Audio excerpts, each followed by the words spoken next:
Здравствуйте, меня зовут Абдыкар. Да, вот Абдыкар. Хорошо. Тогда мы ждем, да, чуть-чуть немножко, и потом будем представление делать, да, Расул? Да. Ассаламу алейкум. Ассаламу алейкум. Ва алейкум ассалам. Қандай саламатсыздар? Құтман таңыңыздар менен. Саламатшылық, рахмат. Саламатсыздар. Сіздерге дағы. Yaxshi, rahmat. Так. Где-то 1-2 минут күтөлүк, э? О, 1-2 Даурия.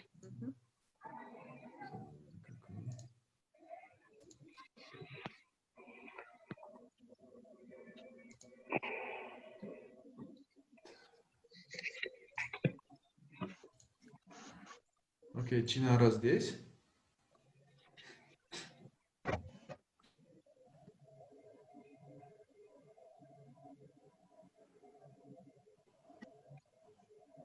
По программе представитель ГКДР, он присоединяется, да? Опери.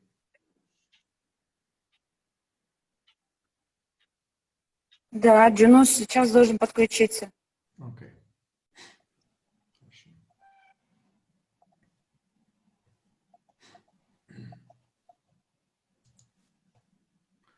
Ну, возможно, мы будем потихоньку начинать, да? И если подключится, мы дадим слово Джунусу, чтобы он поприветствовал от имени Госкомиссии по делам религии нашего партнера, да? Здравствуйте, уважаемые участники нашего сегодняшнего очередного, уже 4-го вебинара. Вебинар, который проходит в рамках проекта реагирования на COVID с участием религиозного сообщества. Данный проект реализуется в Кыргызстане International Alert в сотрудничестве с по делам религии в Кыргызской республике. Проект направлен на снижение уязвимости религиозных сообществ COVID-19 посредством конфликта чувствительных информационных материалов, содействия Государственной комиссии по делам религии, повышение потенциала религиозных деятелей для смещения светской религиозной напряженности в онлайн-пространствах. В рамках проекта у нас намечено проведение разных мероприятий, и одним из данных мероприятий является проведение вот таких онлайн-вебинаров. Онлайн-вебинары мы проводим тоже на разные тематики, которые тем или образом или иным образом влияют на конфликтогенность в обществе, особенно в отношении религии и религиозных взглядов. Поэтому мы, насколько возможно, стараемся привлечь на данное мероприятие все заинтересованные религиозные организации и заинтересованные стороны тоже. Сегодняшняя наша встреча посвящена вопросам профилактики в отношении противоположного пола и детей и уязвимых. Мы не целью так конкретизируем женщин и детей, хотя мы, конечно, больше всего подразумеваем насилие в отношении женщин и детей, хотя есть и единичные случаи насилия в обратном направлении тоже, так как насилие, это мы имеем в виду не только физическое насилие, но насилие бывает и психологическое, и экономическое, и другие виды насилия есть, да? Поэтому, в большем, конечно, мы будем фокусироваться сегодня, будем говорить о насилии в отношении женщин и детей. Еще раз благодарю всех, кто откликнулся, еще раз благодарю тех, кто присоединился к данному вебинару. И, если позволите, я хотел бы дать слово представителю International Alert Кыргызской республики Шакира Токтосуновой для приветственной речи. Пожалуйста, Шакира. Спасибо, Расул. Я вот тут вижу, что Джунус подсоединился, представитель ГКДР. Да. Может быть, нет, что-то опять исчез. Видимо, у него проблемы со связью, да? Что-то смотрю, пропал опять. Ну, хорошо, давайте тогда я буквально пару слов, и если он соединится, дадим слово представителю ГКДР. Мгм. Значит, во-первых, Джунус вот появился, да? Джунус, может быть, мы вам дадим слово, да, от имени ГКД, чтобы пару слов. Здравствуйте, Шакира Тотосунова. Меня слышно? Да, очень хорошо слышно, видно тоже хорошо. Здравствуйте, уважаемые коллеги. Рад вас снова поприветствовать здесь. Взаимно. Надеюсь, все целы, все здравы. Спасибо. Спасибо. Очень рад вас видеть здесь. Спасибо большое. Мгм. Да, хорошо, спасибо большое за приветственное слово. Джунус, теперь, Шакира, вам слово. Ага, спасибо большое. Ну, во-первых, я хотела действительно поблагодарить всех сегодняшних участников, что вы нашли возможность вот сегодня присоединиться к этому вебинару. Значит, как уже Расул сказал, это у нас серия вебинаров в рамках этого проекта, вот именно участие религиозного сообщества на как бы вызовы вот этой пандемии коронавируса COVID-19. Вот.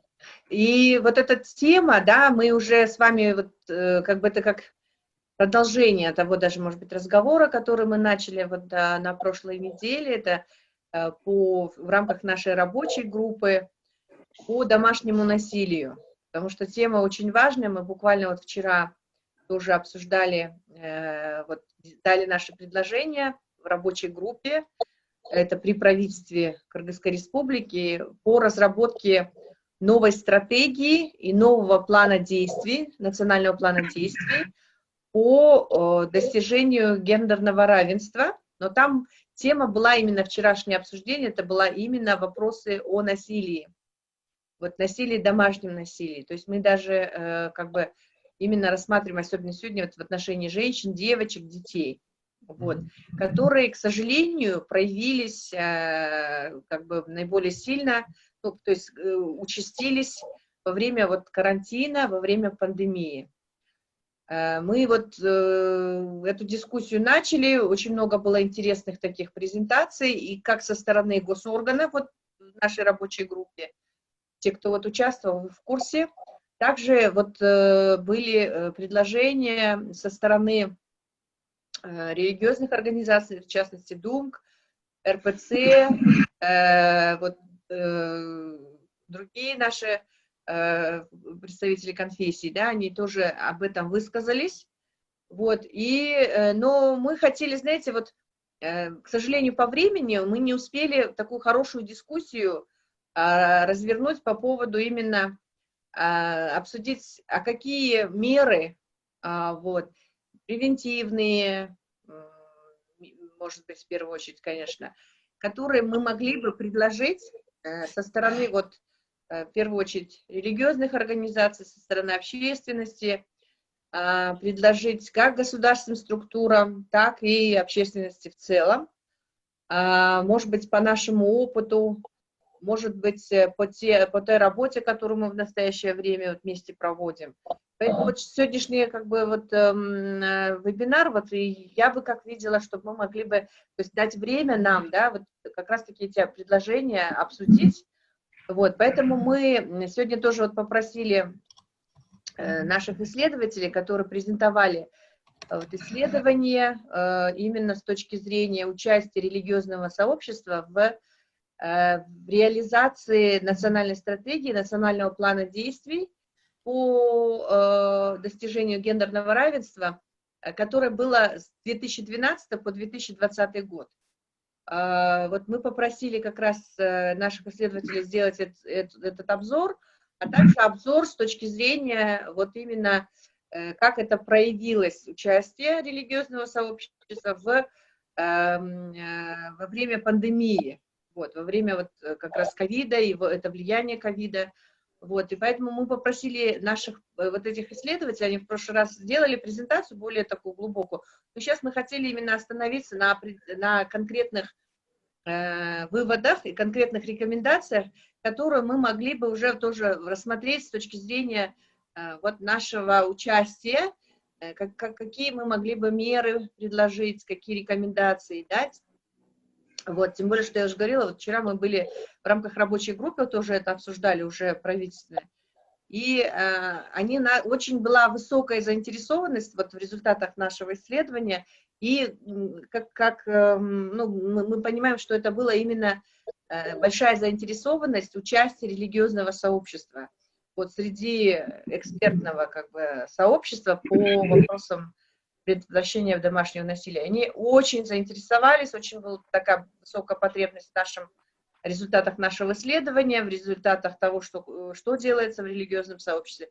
Поэтому я думаю, что вот как результат сегодняшней вот этой дискуссии мы могли бы конкретно, может быть, еще добавить какие-то рекомендации дать, вот именно для наших государственных структур.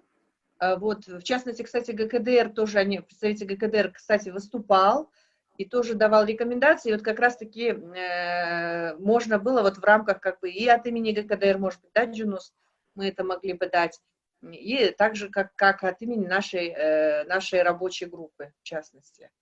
Ну вот, наверное, на этом я остановлюсь, просто хотелось бы вот так дать наше резюме того, как мы видим, почему мы вот сегодняшнюю тему подняли в рамках вебинара и какой результат мы бы хотели видеть по возможности результат нашего обсуждения. Спасибо большое. Спасибо большое, Шакират. Спасибо за приветственные слова и спасибо за введение в тематику сегодняшней дискуссии. Мен дагы бир жолу эскертип кетсем, эгерде бирөө жарымга кыргызча керек болсо, бул жерде биздин котормочубуз бар, Абдукар деген жигитибиз. Ал могул чатта жазып атат кыргызча айтылган сөздөрдү. Также мы можем переводить и с кыргызского на русский, и с кыргызского на русский, и с русского на кыргызский. То есть у нас не получается с синхронным переводом, но вот в чате Абдухар очень хорошо переводит. Спасибо большое Абдухару за это. Но так как нас здесь большинство все-таки понимает русский язык, наверное, мы будем вести наше мероприятие на русском языке. Сейчас я хотел бы дать слово, как Шакират уже отметила, консультантам проекта, которые провели небольшое исследование вот, в отношении насилия в отношении женщин и детей в период пандемии COVID в Кыргызской Республике. Презентация их называется «Обзор принятых мер правительством Кыргызской Республики для предотвращения насилия в отношении женщин и девочек в период пандемии COVID-19 в Кыргызской Республике в соответствии с реализацией национального плана действий по достижению гендерного равенства в Кыргызской Республике». И я предоставляю слово эксперту-исследователю Чинаре Биалиевой. Я видел, она здесь. Чинар, вы слышите, да? Прошу прощения, у нее проблемы со связью, она сейчас пытается зайти. Окей, я просто видел, поэтому... Окей.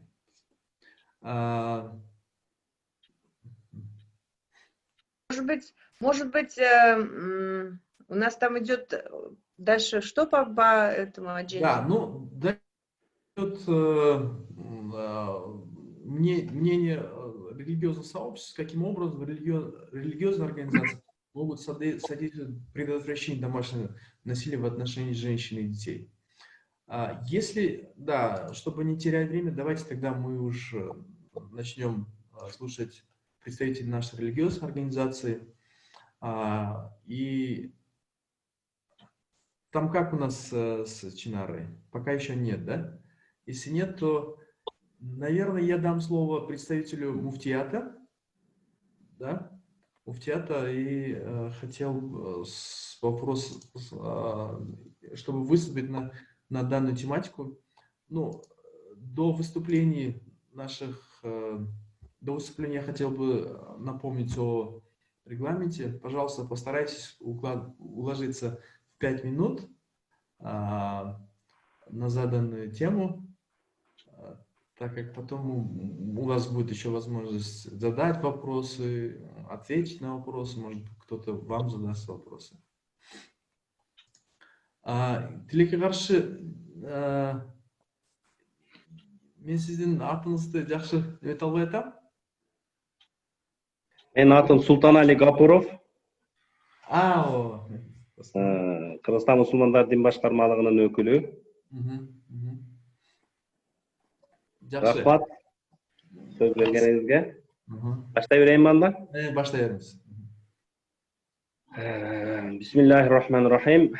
Биринчиден ушул Zoom аркылуу болсо деле ушул жыйынга катышып, элдин көйгөйүн, анын ичинде аялдардын жана жаштардын ушул зордук зомбулукка кабылып калуусунун алдын алуу иш-чараларын өткөрүп аткан ушу сиздердин уюмуңуздарга жана жалпы катышуучуларга терең ыраазычылык.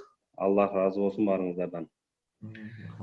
Чындыгында бул пандемия учурунда эле эмес, жалпы эле коомчулукта аялдардын жана жаш балдардын зордук зомбулукка кабылып калбоосунун алдын алуу боюнча Кыргызстан мусулмандар дин башкармалыгы аткарып аткан иштер жана бүгүнкү күнгө чейин жалпы эле бул биздин дефисибиз десек болот. Аялдар жана жаштар эле эмес, ар бир жаран, ар бир мусулман киши зордук зомбулукка кабылып калуусунун алдын алуу боюнча иш-чараларды өткөрүү бул Кыргызстан мусулмандар дин башкармалыгынын эң негизги иш-чараларынын милдеттеринин бири болуп эсептелет. Ошонун ичинде пандемия учурунда деле ушул маселе боюнча көптөгөн иш-чаралар өткөрүлдү. Биздин расмий казыяттар, имамдарыбыз, айрыкча муфтият жамааты мына соцсеттерден ар кандай темалардагы сабырдуулукка чакырган, биримдикке чакырган, толеранттуулукка чакырган, берешендикке чакырган, айта берсек тема көп. Ушул темалардын астында элге көптөгөн маалыматтарды ошо соцсеттер аркылуу, атайын видео кайрылуулар аркылуу көптөгөн иш-чараларды өткөрдүк. Буга жалпы коомчулугубуз күбө. Албетте, кээ бир учурларда ошо үй бүлөдөгү аялдарга болгон жана жаштарга, балдарга болгон зордук зомбулуктар катталып калган учурлар болот.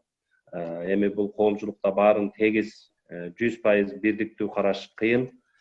Ошондой болсо деле бул өкүнүчтүү маселе деп баалайбыз. Ал эми Кыргызстан мусулмандар дин башкармалыгы тараптан мына элибиз көп болуп тургандай түшүндүрүү иштери, жакшылыкка чакыруу иштери, жамандыктан кайтаруу иштери, үй бүлөгө, балдарга таалим тарбия берүүдөгү, үй бүлөнүн фундаментин бекемдөөдөгү ар түрдүү шариаттык исламга тиешелүү баалуу маалыматтар биздин муфтият кежи сайтыбыздан, Facebook'тагы сайтыбыздан, YouTube'тагы сайттарыбыздан бул жарыяланып туруп атат. Мындан кийин дагы жарыялана берет деп ишендирип айта алам. Бүгүнкү жыйынга катышып атканыңыздарга дагы бир жолу ыраазычылык билдирем. Биз дайыма элдин кызматында экендигибизди баса белгилейм. Рахмат баарыңыздарга. Чоң рахмат Ажике, сиздин жакшы сөздөрүңүз үчүн, берген маалыматыңыз үчүн. Биз менен болуп турмуз. Бизде эгер дагы бир суроолор пайда болсо, же болбосо бир тактайып кете турган жагдайлар болсо, же болбосо сизде бир суроолор пайда болушу мүмкүн, анда биз бирге ачык талкууласак. Сейчас позвольте мне предоставить слово протоиерею Алексею Сыромятникову из Русской Православной Церкви для информации о мерах, принимаемых для профилактики домашнего в отношении детей, в отношении женщин и детей. Пожалуйста. Приветствую всех участников вебинара. Благодарю вас за приглашение. Тема действительно озвучена и обозначена очень серьезная. Сама вот эта тема домашнего семейного насилия, она такая же древняя, как вообще сам институт брака. Вот в этом нового ничего нет. И поэтому с древнейших времен Священное Писание со своих страниц, и потом священное предание, живой опыт святых отцов нам дают рекомендации, как относиться к этому, что нужно делать, какие могут быть опасности. Конечно, однозначно можно сказать, что вот этот период карантина, самоизоляции во время пандемии, он обострил эти проблемы, которые касались, вот часто здесь говорили в прошлые разы не только о том, что вот материальные проблемы, ну, от того, что люди без работы дома остались, и вот из-за финансовых проблем какие-то начинались ссоры, вот эти вот обиды. Но есть еще важный момент, который вот не обозначили в прошлый раз. Немало конфликтов в семьях начиналось даже от того, что вот с финансами все в порядке, то есть люди могут себе позволять и платить за коммунальные, значит, у них нет проблем пойти купить продукты любые. А вот как это странно не звучит от того, что 24 часа друг на друга смотрят, сидят дома. Вот это тоже оказывается, то есть дало определенную напряженность, то есть получилось так, что люди, выходя на работу, вот в некотором смысле супруги отдыхали друг от друга. И вот, а кто-то оказалось вот заперты в домах, квартирах, и это вот послужило напряженности. В нашем исследовании, ну, вот можно сказать, что в нашем опыте нет примеров, когда если муж и жена, супруги оба, это самый главный критерий, не просто называют себя верующими, а вот этот термин светский называется практикующие, то есть молятся по утрам и вечерам, то есть каждый человек ежедневно, посты старается соблюдать. Вот в таких семьях физического насилия нами отмечено не было, потому что тут тоже в прошлый раз было сказано хорошо о том, что алкоголь часто является вот этим вот инициатором, так сказать, вот этим вот поводом или, так сказать, причиной вот этих всех неприятностей. Скорее, больше были вот эти вот ссоры. Но в период вот вообще, то есть даже без пандемии, без самоизоляции, без карантина, у нас какие меры принимаются? То есть мы стараемся, приглашаем всех, кто собирается вступать в христианский брак, именно рассказывать о том, что это такое, чтобы было правильное понятие не то, которое в миру ходит, что такое семья, а вот именно что такое семья и семейная жизнь с точки зрения Священного Писания. И вот хочется слова напомнить, что в Священном Писании, это в послании к Ефесянам, святой апостол Павел, то есть сам Святой Дух устами апостола Павла говорит о том, сравнивает взаимоотношения мужа и жены в христианской семье, как взаимоотношения между Богом и Церковью Христовой. И призывает, с одной стороны, все вот в основном, кто более-менее слышал вот о христианском браке фразу, что жена да боится своего мужа. И вот это вот некоторые так иронично к этому относятся, а между тем там есть слова такие о том, что муж должен любить свою жену, как Христос возлюбил Церковь и себя предал за нее. То есть муж, на него возлагается Священным Писанием волей Божией обязанность, если нужно даже пострадать за свою супругу, то есть всего себя отдавать всецело. И вот, конечно, такому мужу призывается жена быть полностью послушна. То есть здесь не может быть ущемления чьих-то прав, естественно, тут не может быть никакого насилия, это идеал, о котором мы говорим задолго до того, как люди вступают в брак, то есть так называемые огласительные уроки, уроки в воскресной школе, то есть чтобы они понимали этот момент. Также какие еще превентивные меры мы можем предлагать верующим людям? Вот люди неверующие, нерелигиозные, назовем их так, они воспринимают свои эмоции, чувства, какие-то пожелания, как объективная реакция своего рассудка на какие-то вот раздражители, на какие-то вещи. А вот верующие люди, не только христиане, мусульмане тоже знают об этом прекрасно, что не все те мысли, которые в голове возникают, не все те желания, которые в нашей душе возникают, это произведение, то есть реакция нашей природы на что-то. То есть мы знаем о том, что есть нечистые духи, которые толкают человека на какие-то поступки. То есть сначала мысль, потом слова, потом дело.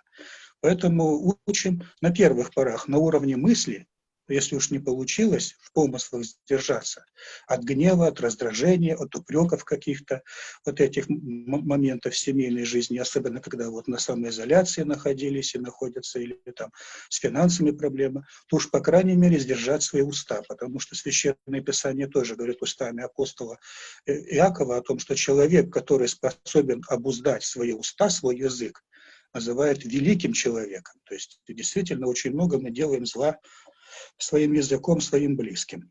то есть говоря обидные какие-то слова, вот эти все моменты, то есть об этом. Но сразу хочется сказать и о том, что часто вот исследователи светские говорили, что религиозных группах свойственно вроде бы как призывать женщин к терпению оскорблений на религиозной основе, то есть, что вам положено потерпеть.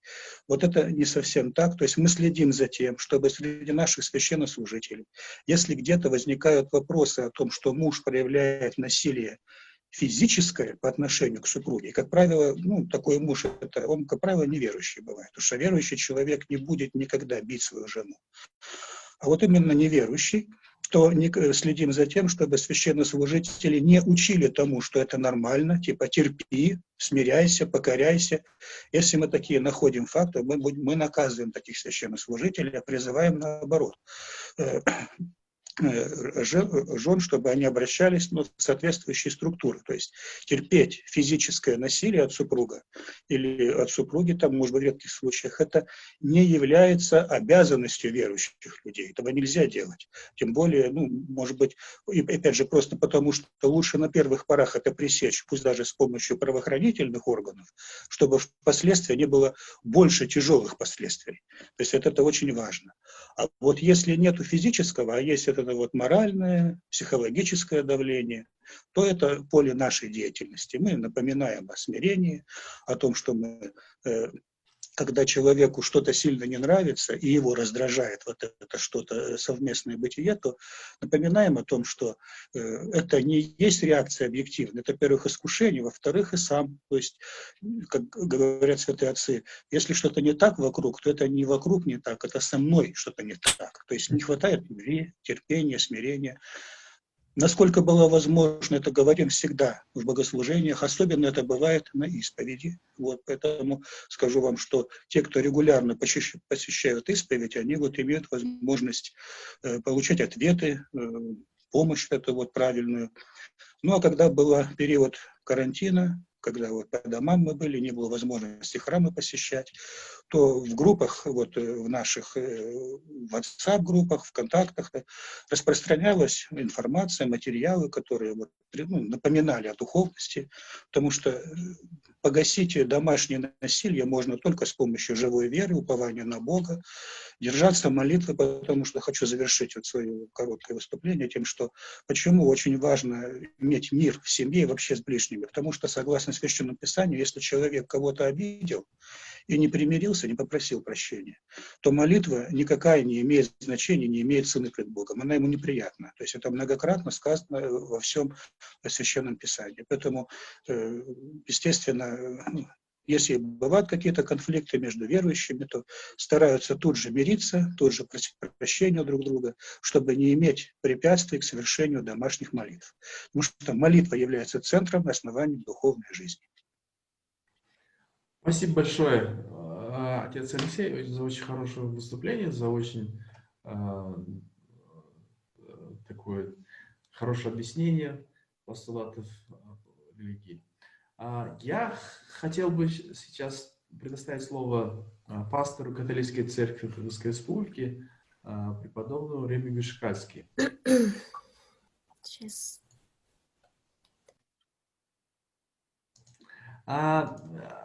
У вас звук отключен, пожалуйста, включите. Ага. Да, вот теперь все. Спасибо. Приветствую тоже всех и благодарю за возможность присоединиться к католической церкви в это важное обсуждение. В принципе, мы 100% согласны с этой точкой зрения, о которой сказал отец Алексей. Но смотря тоже на причины нашего насилия, хотим как бы найти эти причины. И римский папа 50 лет назад такой документ «Основа о жизни», и там сильно подчеркнул, что самое важное есть отношения между супругами и уважение. И тоже пришел к этому, что эти отношения вырабатываются долго. Там в этом документе говорю, чтобы так как бы посмотреть на какие самые, по моему взгляду, лучшие практики, которые в нашей церкви происходят насчет домашнего насилия. Так что в этом документе он подчеркнул такую тему, как метод распознавания плодности. И мы обязаны, как священнослужители, всем молодым людям, всем, которые хотят вступить в брак, быть что молодым, предоставить возможность узнать эти все возможные методы распознавания плодности. Обычно приглашаем братьев, которые были специалисты по этой теме. И эти методы распознавания плодности, которые идут как бы по экологии, как бы эти, по природе, мужчины и женщины все обсуждают, вырабатывают тоже какую-то уважение к другому человеку, что она имеет, женщина имеет свою биологию, мужчина имеет свою биологию, и мы уважаем друг друга. И это есть труд, это есть нелегко, но как практика жизни указывает, что эти, которые участвуют в этих курсах, метод распознавания плодности, не сильно все как бы принимают эту истину, но некоторые, которые принимают, это потом отражается на их семейной жизни и на уважении. И это есть заметно. Я уже священник тоже много лет, более 20, и с многими семьями разговаривал. И обычно, которые уже с самого начала и даже на этом самом чувствительном уровне, которые связаны с половой жизнью, себе уважают, потом этого насилия почти нет. Очень, я знаю эти семьи, которые пользуются этой методой распознавания плодности. Очень хорошие семьи, да приятно у них посидеть. Так что тема домашнего насилия – это очень большая тема, как отец Алексей сказал, от Адама и Евы, в принципе, начинается. И какие причины? Это надо обсуждать. И неуважение, которое как бы начинается в семьях, надо найти причину этого неуважения. И потому мы, и то так формально, я так говорю, и от себя, а в основном от имени католической церкви, начинается в этой подготовке к браку, чтобы уже на этом подготовка к браку тоже принимала эту духовность, уважение друг к другу, не только там как бы какие бизнесовые, так и как бы женщины, которая уже такая есть, не по глубине, чтобы с самого начала идти на глубину в подготовке к браку. Это есть труд, это легко, это есть, не всегда получается. Также это хотел сказать, как какая-то практика, которую такую хорошую в католической церкви. Но потом надо всегда сталкиваться с проблемой, что приходит прогнозом и одиночки, это тоже важно потом. То есть этого неуважения. Так что вообще проблема имеет многих этих уровней, на которых надо работать. Но всегда надо искать причины. Спасибо. То хотел сказать. Спасибо за внимание.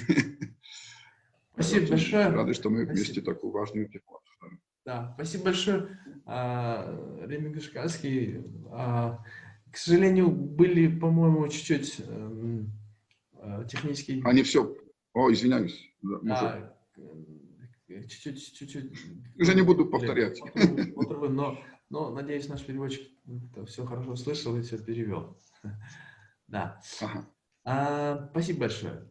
Спасибо большое. Да, мы дальше будем тоже обсуждать. Сейчас, если позволите, я хотел бы дать слово Роспеку Заидову, представителю Альянса католических церквей. Да, добрый день, дорогие коллеги. Меня слышно или нет? Слышно, но далеко. Можете поближе к микрофону говорить. Даже не знаю, как поближе. Я не попал домой, поэтому пришлось с улицы. Хорошо. Да, часто в мире мы слышим такие слова, да? если лупит, то любит. Бывают такие выражения, да? Мы думаем, что бьет за то, что любит. Да? Часто бывает в кыргызской культуре тоже, когда в семье жену избивает, родственники говорят, ну терпи, он любит тебя, потерпи, да? Но именно наша позиция, именно протестантских церквей, на основании Слова Божия, мы знаем, что любовь, она не бесчинствует. Любовь не ищет своего.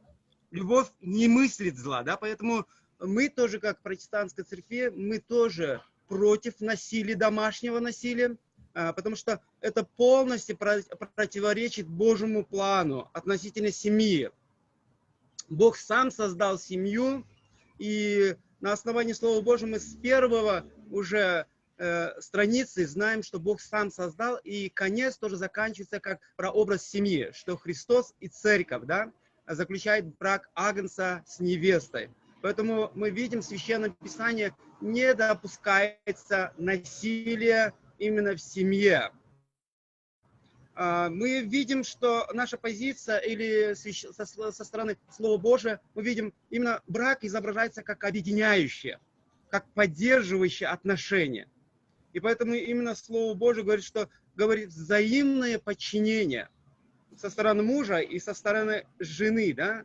И с другой стороны, как уже отец Алексей тоже уже сказал, что именно Слово Божие говорит, что написано подчинение именно самопожертвованной любви мужа к своей жене. Просто где-то, может быть, свои комфорты, может быть, жертвовать придется, потому что жена это именно женского пола, она хрупкая, она не то что слабая, но хрупкая, да. И поэтому мы тоже в церквях мы учим, в богослужениях мы говорим проповеди о ценности семьи, именно ценности брака, именно то, что ценность вкладывана в Слово Божие, мы об этом говорим и на богослужениях, прямых проповедях. Мимо того, мы об этом говорим на семейные служения. Мы приглашаем мужа и жену вместе в месяц один раз, и мы там говорим о ценности семьи, чтобы в семье царила мир. Как мы говорим, что именно Слово Божие, как нам говорится, чтобы именно во гневе, чтобы солнце не заходило, да, и именно гневаясь не согрешать, но утром и вечером, когда уже перед заходом молится семья, они прощения просят у друг друга, да, и это тоже важно. Эти ценности мы учим и в церкви, и в какие-то семинары.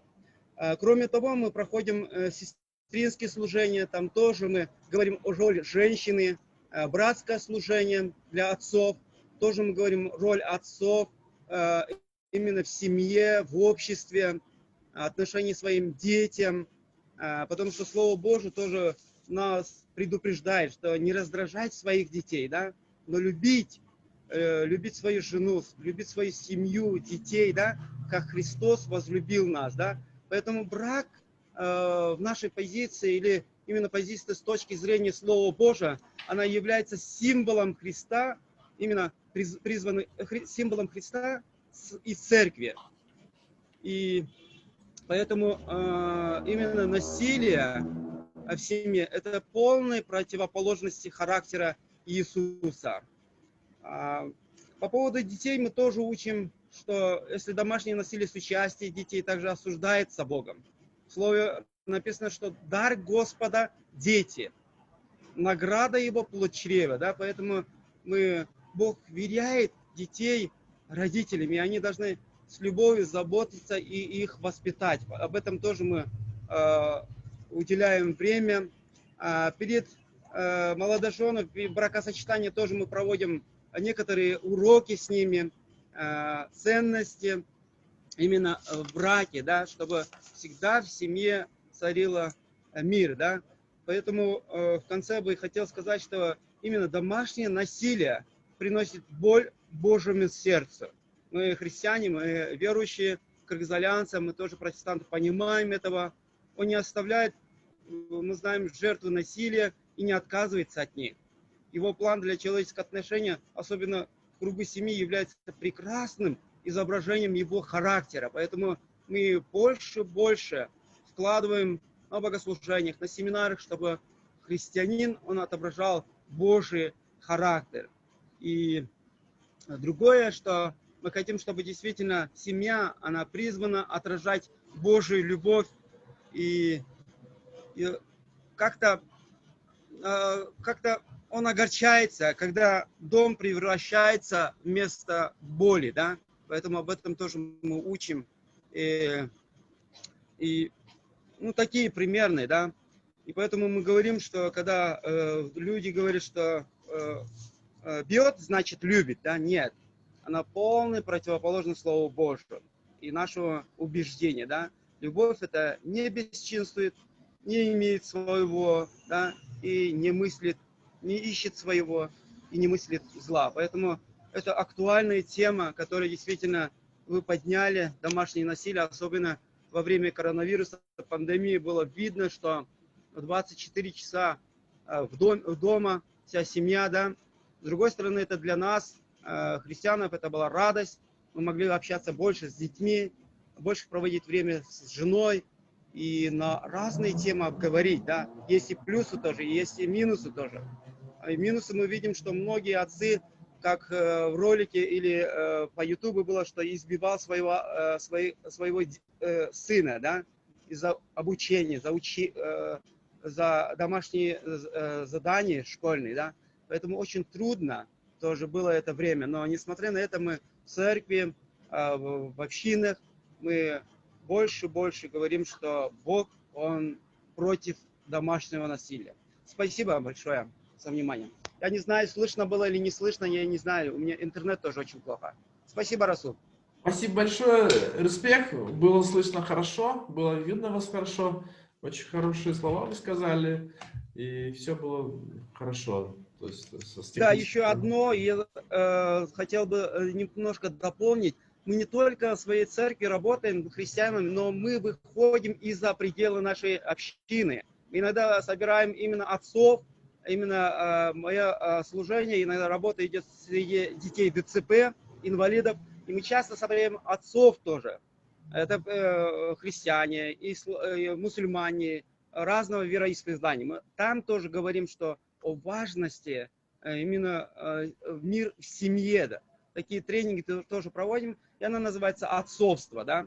Тоже классно. Я бы тоже такое бы рекомендовал, если бы на основе нашей государства были такие бы тренинги, семинары для только отцов. Чтобы это бы классно было бы. Потому что мы больше говорим насилие о женщин, о девочек, несовершеннолетних, да, но мы мало говорим о именно насилии о мужчин, подростков и то, что отцов тоже, да. Поэтому классно было бы, если на заметку взяли бы, пожалуйста, Шакират Аим, и могли бы какие-то Расул Мурза, могли бы какой-то проект уже сделать. Это бы классно было. Спасибо. Да, Хорошо, спасибо за предложение, конечно. Спасибо. Так, я смотрю, у нас Эльвира Зейналова, я не вижу ее. Ее нет, да, Альпери? Нет, она не смогла подключиться. Да, ну, тогда... Может быть, мы пока перейдем к презентации? Она присоединилась, да? Я подключила Чинару по телефону. Окей. А демонстрацию тогда вы будете? Да, я смогу сделать, но я надеюсь, что слова Чинары будут совпадать с презентацией. Да, ну вы будете слушать, соответственно. Здравствуйте, дорогие участники. Приношу извинения, что не смогла выйти к вам в эфир. Я нахожусь просто далеко, и поэтому не получается у меня никак. Надеюсь, что меня хорошо слышно. В связи с тем, что до этого мы несколько раз презентовали презентацию, у нас тексты могут немножко не совпадать, потому что меня попросили больше остановиться на национальном плане действий. Поэтому я вынуждена читать текст, но я немножко буду говорить о другом. Поэтому сразу предупреждаю, да? чтобы, ну, естественно, затрагивая сразу то, что на презентации стоит, но и буду добавлять по НПД. Хорошо, хорошо. Чинара, просьба только уложиться в регламент где-то 10 минут, да? Алло. Да, просьба уложиться в 10 минут. С вашей Хорошо. просьбой. Постараюсь уложиться в 10 минут. Наша цель – это было проведение обзора мер национального плана действий по достижению гендерного равенства и ответных мер правительства по снижению насилия женщин, включая женщин из религиозных сообществ, именно после пандемии. И обзор показывает, что национальный план действий, в принципе, как бы достиг каких-то своих результатов по внедрению институциональных и правовых механизмов. Были предприняты ряд важных законов, важных законов и постановлений, которые продвигают гендерное равенство. Но, однако же, все это было больше сосредоточено по искоренению ранних браков и девочек, по расширению политического участия женщин на местном уровне и на национальном уровне, и предотвращение насилия в отношении девочек и женщин, но в меньшей степени. И можем однозначный вывод сделать, что такого значимого ускорения прогресса не произошло, и женщины из религиозных сообществ оказались просто исключены из этого НПД. В основном можем сказать, что финансирование данной программы осуществлялось за счет доноров, но не государства. Несмотря на то, что Кыргызстан все-таки прогрессивен в этом отношении по сравнению с другими республиками, да, но есть слабое понимание и отсутствие стратегического видения гендерного равенства у государственных органов и органов местного самоуправления. Слабое правоприменение и непоследовательность судебной практики, нетолерантность правоохранительных и судебных систем к жертвам насилия, где они зачастую подвергаются даже виктимизации. Государственные медицинские, психологические, социальные, юридические и другие услуги, которые финансируются государством, по-прежнему недоступны для женщин, особенно из сельских местностей и особенно для женщин из религиозного сообщества. Все эти помощи предоставляются в основном НПО. Формальная отчетность, отписки, саботирование на местах, имитация бурной деятельности, игнорирование именно вопросов гендерной проблематики, это присутствует особенно на местах. Рост общественного недоверия к государству, особенно, скажем так, женщин из сельских и религиозных сообществ. Как бы формальное осуждение всего этого. В основном у нас везде сидят мужчины, которые все равно традиционно держатся своих взглядов, но дежурно изображают, что они там что-то бурно делают. И еще я хотела бы отметить то, что гендерная составляющая, это самое главное, полностью размыта в секторальных политиках. И в этом плане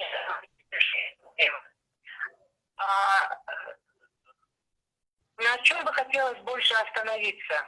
То, что вызов состоит у нас в том, чтобы необходимо найти механизмы, как светское государство может эффективно реагировать на насилие женщин в религиозных сообществах. То есть роль и значение религиозных лидеров. Как они будут продвигать эти вопросы? Чем может государство это помочь? Потому что, несмотря на то, что у нас как бы 97% считается, что они веруют в Бога, да, но сколько из них веруют по-настоящему, сколько из них придерживается канонов религии и так далее, нам это ничего не известно. Поэтому очень необходимо проводить в этом плане исследования. На чем хотелось бы остановиться, что женщины, подвергающиеся постоянному насилию, испытывают постоянно психоэмоциональное насилие. Вот вверху уже говорили о том, что как бы физического насилия меньше, а психоэмоционального больше. Да, и статистика тоже показывает, что психоэмоционального насилия стало больше. У нас обычно, если мужчины идут в религию, то женщины тоже идут за ними в религию. И есть очень много кейсов, когда мужья заставляли жен идти туда, когда сыновья заставляли матерей и так далее. И в селах появилось очень много женщин-активисток, которые как бы пошли в религию, и когда у них спрашиваешь, почему, то они начинают ссылаться на возраст, начинают ссылаться еще на что-то. А когда копаешь глубже, то получается, что их вынудили к этому сыновья, больше сыновья и мужья. В связи с этим получается, знаете как, получается, что механизмы защиты от насилия, они все-таки вторичны. Сначала необходимо организовать работу с женщинами по восстановлению их психоэмоционального здоровья. Вот пример Сузаки показывает очень четко, что произошло. Гендерно-правовой механизм в религиозном сообществе не работает. Вот в Сузаки, если вспомните, шум поднялся, там подключили все, вплоть до депутатов и так далее, но это не сработало. То есть, когда включились религиозные женщины-активистки с таким посылом, что нужно, как Айша, поступила, всепрощающая такая модель поведения жены пророка, ее религиозная составляющая определила ее поведение. Она простила своего мужа. Но при этом она же являлась яркой жертвой насилия. И это вот показывает, что те механизмы, которые мы сейчас используем, те тренинги, обучение, они не работают в религиозных сообществах. Необходимо продумать, как это можно сделать. Следующее, что хотелось бы сказать, что единственным таким функционирующим публичным местом в селе на сегодня стала мечеть, которая собирает людей разных интересов, возрастов, видов деятельности, да, они могут там общаться, обмениваться информацией, оказывать поддержку друг другу, но данная площадка, она ограничивает свободный вход участия женщин. То есть женщины не могут там, есть определенные мечети, где разрешается женщинам, но в основном нет.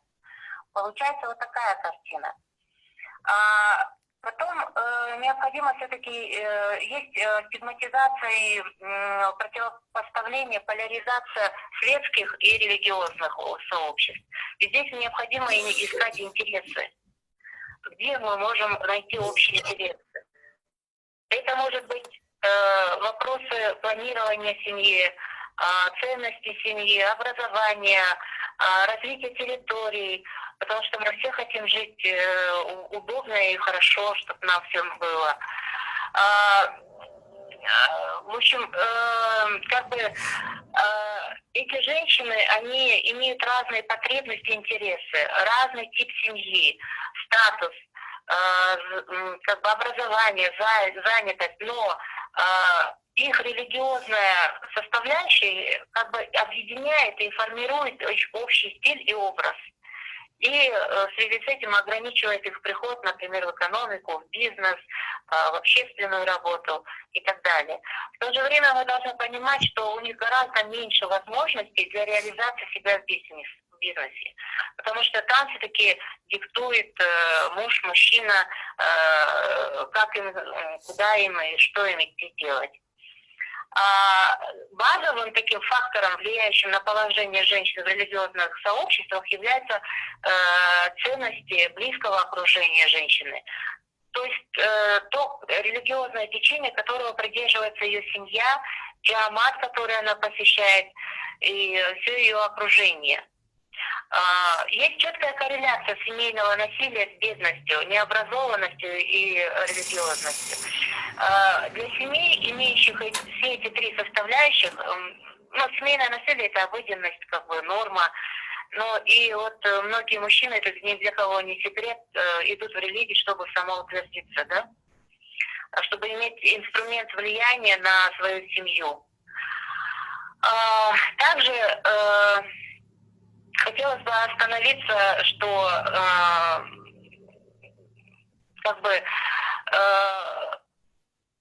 когда мы спрашивали у религиозных женщин, лидеров, да, мы нашли таких женщин, в своих этих же селениях, как бы, они говорили, что в моем представлении религиозная женщина, ведь она знает не только хорошо религиозные законы, но она и хорошо знает светские, она порядочна, принципиально, умеет отстаивать свои права, защищать права других, она уважает себя, она мудра, примерна там.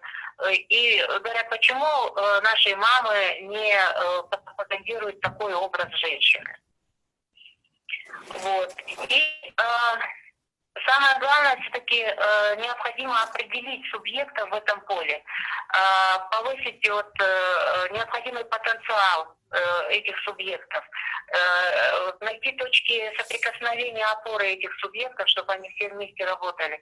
Когда мы начали складывать на влияние участия субъектов, которые могли бы влиять на положение женщины в религиозном сообществе, мы поняли, что таких субъектов, которые и влияют, и участвуют, и активно принимают какие-то меры, практически нет.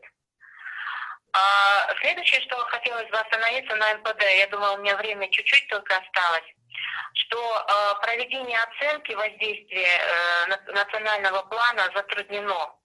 В связи с тем, что об этом нам говорили в основном респонденты, и если мы внимательно прочтем, то увидим это тоже, что цели и задачи сформулированы недостаточно четко. Отсутствуют количественные индикаторы успешности реализации, да, слабая корреляция выбранных задач, которые были в стратегии и которые расписаны в НПД, что нету четких индикаторов, которые можно было бы проверить, можно было бы доказать. Все индикаторы размытые. Нет индикаторов, которые четко коррелировались бы со статистическими данными.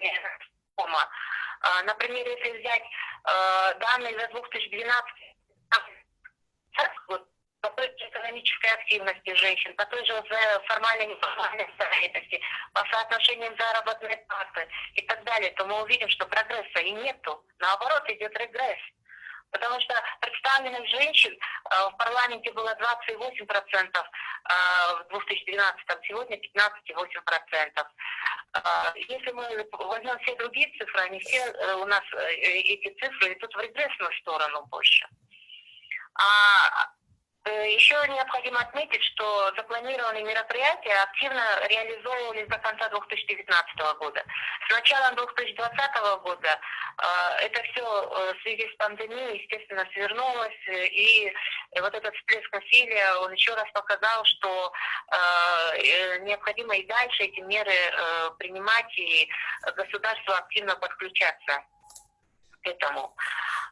Хочу еще отметить, что все-таки больше в НПД индикаторы процесса, не индикаторы результата. Может быть, стоит рассмотреть этот вопрос более так тщательно. Еще что хотелось бы отметить, что необходимо проводить совместную оценку с религиозными сообществами, с другими сообществами, как бы сделать хорошую систему мониторинга и оценки стратегии НПД. Еще такой момент. Мы все знаем, что у нас очень такая большая проблема, как утечка кадров, особенно на местном уровне. В аэропортах у нас кадры меняются все время. Поэтому их мы обучаем, эти люди уходят. И приходят другие, их опять надо обучать.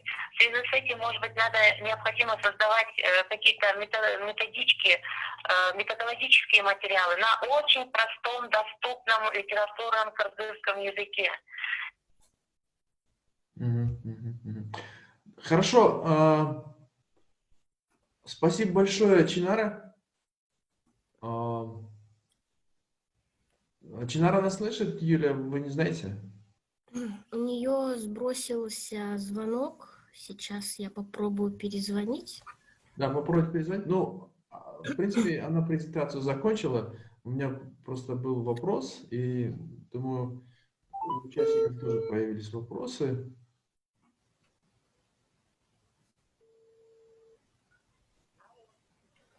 Да, здравствуйте. Тут сбросился звонок. Вы можете на пару вопросов ответить по презентации?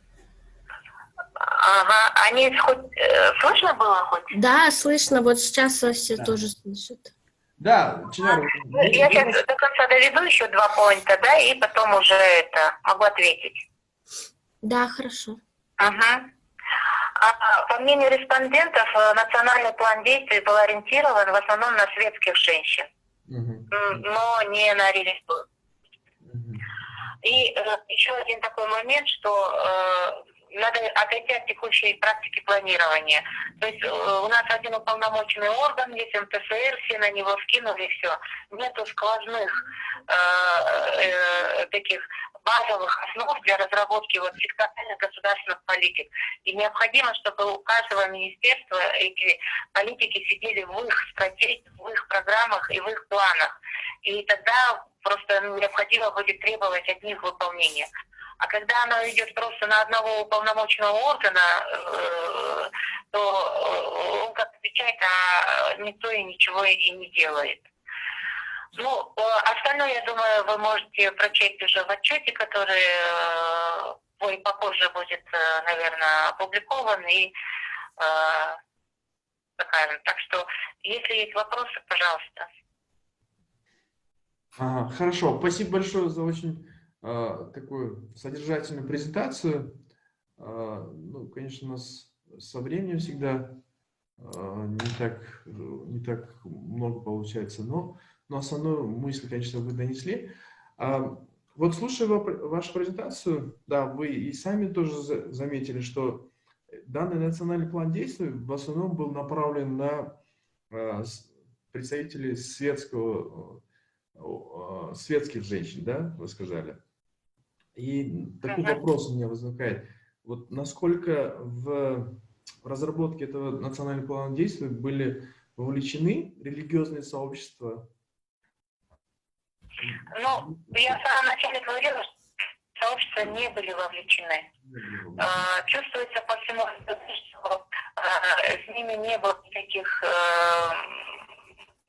никаких дискуссий и так далее, потому что по всему НПТ был включен только один пункт, это светское образование, ранние браки для учеников профессиональных технических лицеев, да, двухдневный тренинг и материалы, все, информирование, больше ничего нету. То есть это говорит о том, что религиозная часть общества у нас просто выпала. Да, ну, соответственно, конечно. Хотя, конечно, все экономическая активность там, и так далее, правовые вещи, они распространяются на всех. Да. Просто сказать, что исключено. Нет, они распространяются. Но другое дело, что насилие в религиозных сообществах носит латентный характер. Ну, вот это, наверное, к будущему. Вы как эксперт, и мы как организация тоже должны, наверное, продвигать данный вопрос, что в будущем, если мы хотим применять какие-то программы, планы действий на деле к определенным сообществам, то, соответственно, мы должны их вовлекать в разработку. Более того, вы сказали, что более 97% населения считают себя верующими. То есть это почти 100% населения верующие. И исключать как бы представителей этих верующих организаций из разработки такого важного документа тоже, наверное, не совсем правильно. Да? Можно мне такой короткий вопрос задать? Да, Денис, Здравствуйте, Чинара. А вот национальный план действий, это с какого года действует он? Национальный план действий действует, он это 5-й уже национальный план, он действует с 2018 по 2020 год. То есть сейчас новая стратегия. Это в 2022 году он заканчивается, да, получается? Нет, в этом году заканчивается. В этом году заканчивается, спасибо большое. И насколько я информирован, ведущий государственный орган, который ведет эту работу, это Министерство социального развития. Так, да? Да. То есть Рекомендации нам необходимо предоставить Министерство социального развития, чтобы включали представителей религиозных сообществ, именно муфтиата, Русского православного церкви, католической и других религиозных сообществ, именно в разработку данного плана действий. Да, мы, кстати, вот вчера было, я же говорила, что было заседание рабочей группы правительства, вот, здесь как бы основным этим курирующим органом является Минсоцразвития, вот, но там, кстати, Джунус был представитель ГКДР тоже, потому что просили... Да, мы в этом плане уже есть, нас добавили. Да, просили делать эти рекомендации, вот мы поэтому и хотели, я почему говорила в самом начале, то, что вот мы обсуждаем, и в плане, и в результате вот этого исследования, какие рекомендации мы выработаем, вот как бы было бы хорошо, если бы с вашим, ну, так как мы вместе реализуем этот проект, эти рекомендации тоже дать от имени ГКДР, чтобы мы могли, чтобы их включили, да, в частности, вот как раз-таки участие религиозного сообщества. Спасибо. Да, спасибо большое. Если есть еще у участников вопросы к Чинаре, давайте мы зададим вопросы к Чинаре. Если пока нет вопросов, я дам слово представителю организации Улу-Тенгрик, Ханике.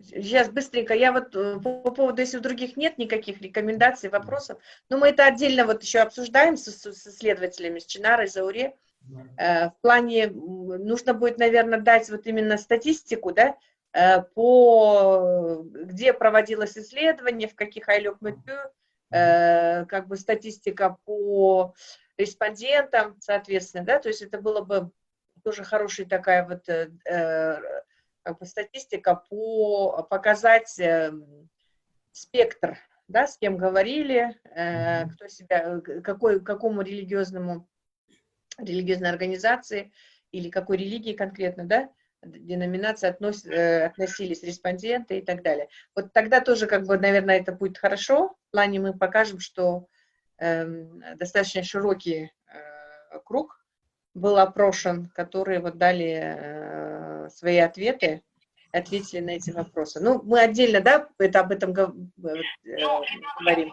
Сказать, чтобы было понятно, с кем мы разговаривали, это были государственные структуры на национальном уровне, на местном уровне, это были эксперты, это гражданское общество, это были религиозные эти неправительственные организации, это были религиозные джаматы, это были жертвы, то есть достаточно такой широкий круг был охвачен. Спасибо. Хорошо, спасибо большое. Спасибо большое. Сейчас позвольте, я предоставлю слово Ханикей, представителю общественного объединения Улу-Тенгрик. Да, пожалуйста, Ханикей, вам слово. Вас слышно, но вас не видно. Вы можете видео включить. Здравствуйте всем.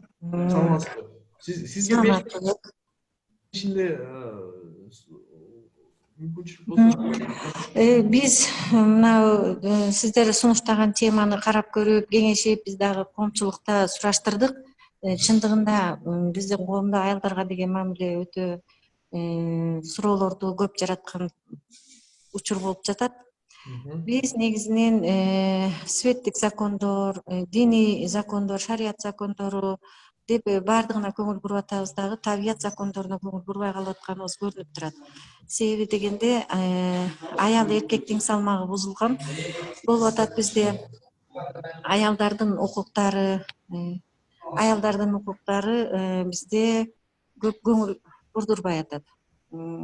Жашообузда аялдардын тең салмагы бузулуп, эркектер менен баягы бир ааламдын, табияттын закондору бузулгандыктан ушул акыбалга келдик деп ойлойбуз. Ал үчүн үй бүлөлүк сабактарды, үй бүлөгө көңүл буруп, ушул жаатында иштерди алып барсак абдан жакшы болот эле. Бул жерде биздин оюбузча диний көз караш, светтик көз караштар эмес, эми сөзсүз ааламдык закон, мыйзамдарга көңүл бурсак. биздин сунуштарыбыз ушундай. Көпчүлүк менен чогулуп, ушул багытта иш алып барсак деген сунуштарыбыз бар. Чоң рахмат. Рахмат. Дагы кошо турган Раз можно еще добавить? Да, Юнус. Спасибо всем религиозным лидерам. Мы вот все получили причины насилия. Они все коротко обо всем рассказали. Но несмотря на то, что религиозные убеждения разные, мы видим, что причина насилия одна — это все же карантин, необразованность, элементарное воспитание. Я хотел бы призвать всех религиозных лидеров активно участвовать в создании национальной стратегии или национального плана действий, именно включение религиозного компонента в отношении семейного насилия. И было бы это очень эффективно, я думаю. И также, несомненно, благодарность International Alert за то, что они подняли такую огромную и актуальную тему. И хотел бы рекомендовать в следующих вебинарах, к примеру, взять один такой кейс, ситуацию из жизни и обсудить его с участием таких религиозных лидеров, почему это произошло, и в дальнейшем решить проблему, как можно решить эту проблему, и услышать мнение таких религиозных лидеров. Я думаю, что это было бы более эффективно, чтобы узнать реалии ситуации. И огромная благодарность за участие всем религиозным лидерам. Спасибо. Хорошо, хорошо. Да, хорошо, спасибо большое.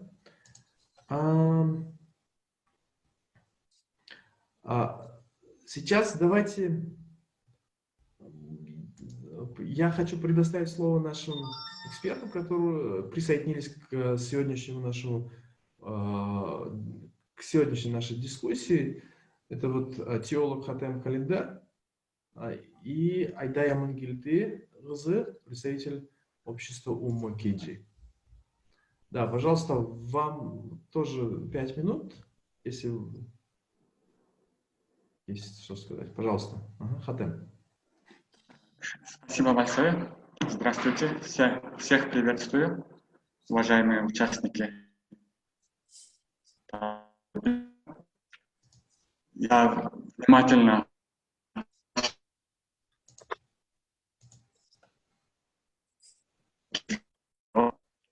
вот сейчас вот я смотрю, меня отправили. Там тема, о которой мы должны высказаться, звучит так: каким образом религиозные организации могут предотвратить домашнее насилие и гендерное неравенство. Ну, перед выступлением я хотел сказать, вот я бы немножко исправил бы выражение «гендерное неравенство». Почему? Потому что равенство — это что? Равенство — это 2 чаши, на 2 чашах, на этих чашках должна быть одинаковый вес или одинаковая масса, чтобы было равенство. Но, как вы знаете, между мужчиной и женщиной не может быть равенства, может быть гармония. То есть она должна быть речь должна только идти о дисгармонии. Потому что какие-то особенности мужчины преобладают над женщиной, например, сила, логика, поэтому говорят сильный пол. Но некоторые говорят, женщина слабый пол, но это тоже, мне кажется, не так уж подходит. Мы любим там постоянно ставить противоположность: черное, белое, там рай, ад или гиенна. Здесь немножко по-другому. Я бы там, допустим, мне удобно было бы сказать не слабый пол, а красивый пол, потому что женщина преобладает красивое и чувство, чем у женщины, поэтому сильный пол и красивый пол.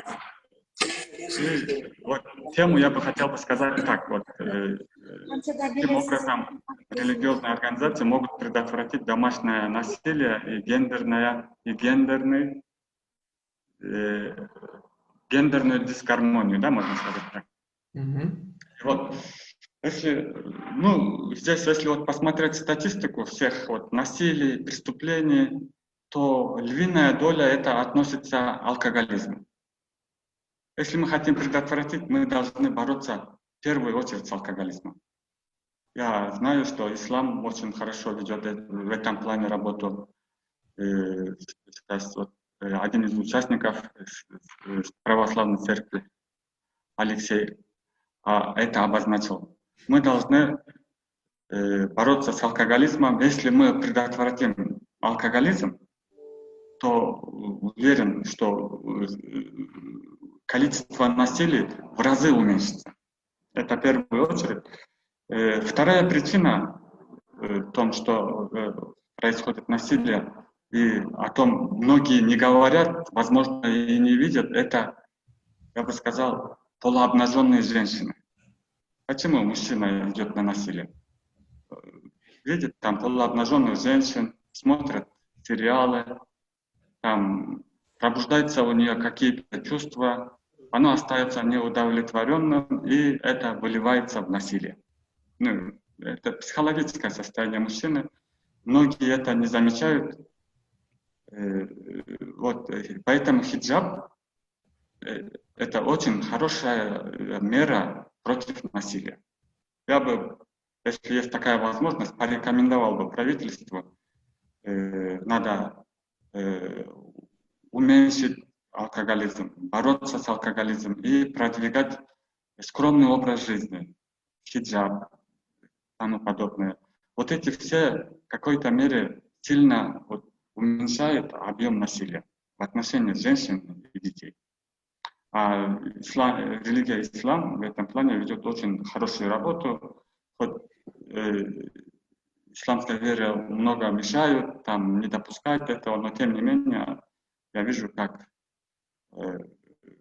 мусульмане в этом плане как могут, так ведут работу, и я вижу, у них тоже есть результат. Что касается женщин в исламе, то женщины там предоставлено очень много прав, большая роль. Вот, допустим, если читать священное послание, Коран, Божье Слово, там женщинам предоставлено право на труд и бизнес, вот, сура женщины. Предоставлено право на наследство. До этого у них не было там таких прав. Предоставлено право на развод. И там, если там считать права женщины в Коране, там их столько много. Вот один переводчик Валерия Иман Прохорова, покойное царство небесное, так и сказала, что столько много прав, что не сосчитать. Вроде вот такое есть. Мы как как верующие мусульмане должны все это знать. И в первую очередь там невежество тоже один из самых больших причин насилия. Если мы будем вооружены знанием, если народ, общество будет вооружено знанием, которое указано в священных писаниях, в первую очередь, я считаю, Коран, то насилие тоже уменьшится. Я помимо этого я еще хотел добавить, есть такая же возможность, даже в Коране говорится, что у женщин есть принимать участие в выборах правителя. Вот. Когда была женщина предоставлена право выбора? Только в 20 веке, в 30-х годах, 40-х годах, даже после Второй мировой войны, до этого времени у женщины не было права выбирать правителя. Давайте посмотрим в Коран, который нам принес посланник, пророк Мухаммед, алейхиссалам. В суре Муджадиля, Муджадиля это как переводится, испытуемая, там в конце этой суре, там речь идет про мигранток. Какие мигранты? Они убежали от язычников и перешли в сторону верующих. Из Мекки они перебрались в Мадину. И тогда там есть аят, там слова Всевышнего Бога, и говорится, если они захотят, то могут дать как баят, вот клятву, что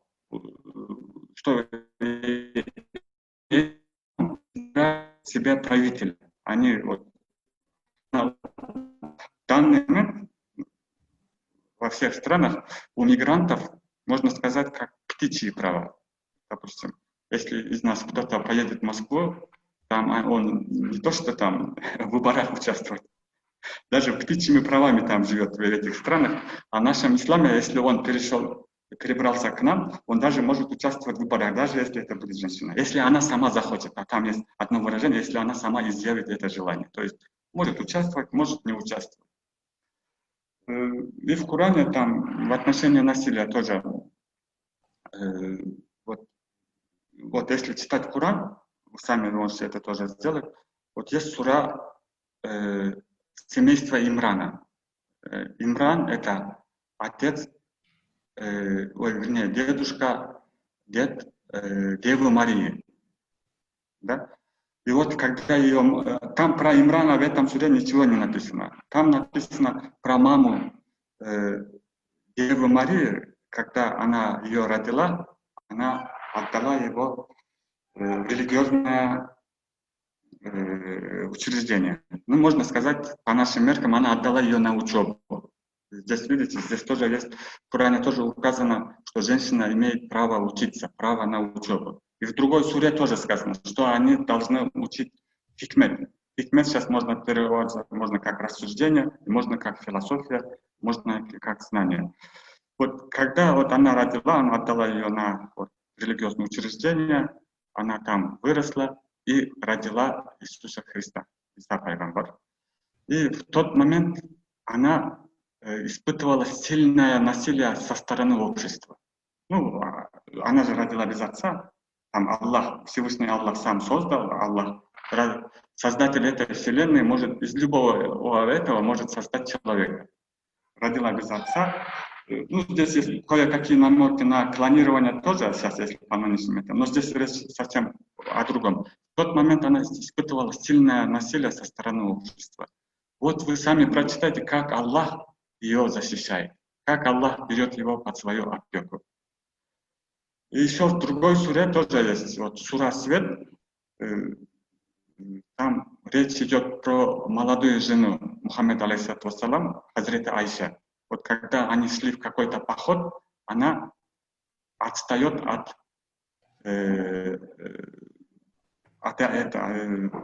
этого общества, ну, по каким-то делам. И в тот момент, когда армия уже ушла, она должна была догнать, отстала, и после него шел какой-то сподвижник и взял его, и довел его до этого каравана. И в тот момент некоторые люди начали распускать слухи, что Айша имела какую-то связь с этим сподвижником, и начали ее обвинять, клеветать, и даже близкие Хазрета Айша, даже, возможно, ее отец начал на нее оказывать сильное давление. Представляете? И вот вы видели бы, или вы читали бы, как Аллах ее защищает, как Аллах осуждает вот это поведение вот этих людей, как Аллах им угрожает мучительными наказаниями за то, что они вот это сделали. И в таком плане... Да, Хатем, о времени. Времени, да? Да. Сколько у меня еще есть? Вы уже все исчерпали. Ой. Тогда это пару слов про сирот, да? Пару слов про сирот и про детей. Да, подытожьте, пожалуйста. Я, наверное, там сирот все защищают, но как ислам, наверное, еще никто не защищает. Про сирот уделяет им очень много прав, берет под свое попечительство. И, возможно, даже вот, допустим, из сирот самое уязвимое — это кто? Из сирот — это девочки-сироты. Это самое уязвимое. Мальчики, может быть, как-нибудь вырастут, а вот девочкам будет очень трудно. А если она еще и состоятельная, то будет ей очень трудно, потому что все хотят отобрать ее имущество, там, завладеть ею, и очень много будет трудно. Вот Аллах, вот сура женщины, защищает ее права. Как она делает? Что кто его заберет ее имущество, их ожидает очень страшные мучения. И еще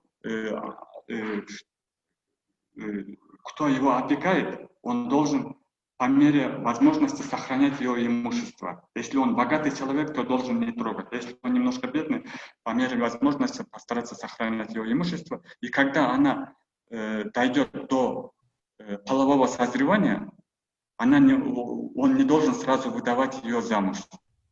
Должно быть еще совершеннолетие. Вот там в Коране там и написано, есть половое созревание. После этого, когда она достигнет до совершеннолетия, значит, после полового созревания еще будет совершеннолетие. По нашим меркам это у нас, кажется, 14-15 лет это половое созревание, 18 лет это совершеннолетие. Оба термина указаны в Коране. Это было в 6-7 веке. Даже женщину, даже девочку-сироту надо выдавать замуж после совершеннолетия. Если сироту мы выдаем, то своих дочерей или других женщин обязательно должно быть вот этот никах, бракосочетание после совершеннолетия. Ну, раз так мало времени, я этим завершаю. Спасибо за внимание. Спасибо, что пригласили. Спасибо большое. И просто подытоживая слова Хатему, хотел бы сказать, что да, любая религия, она несет в себе гуманность, человеколюбие. Любая религия стоит против насилия.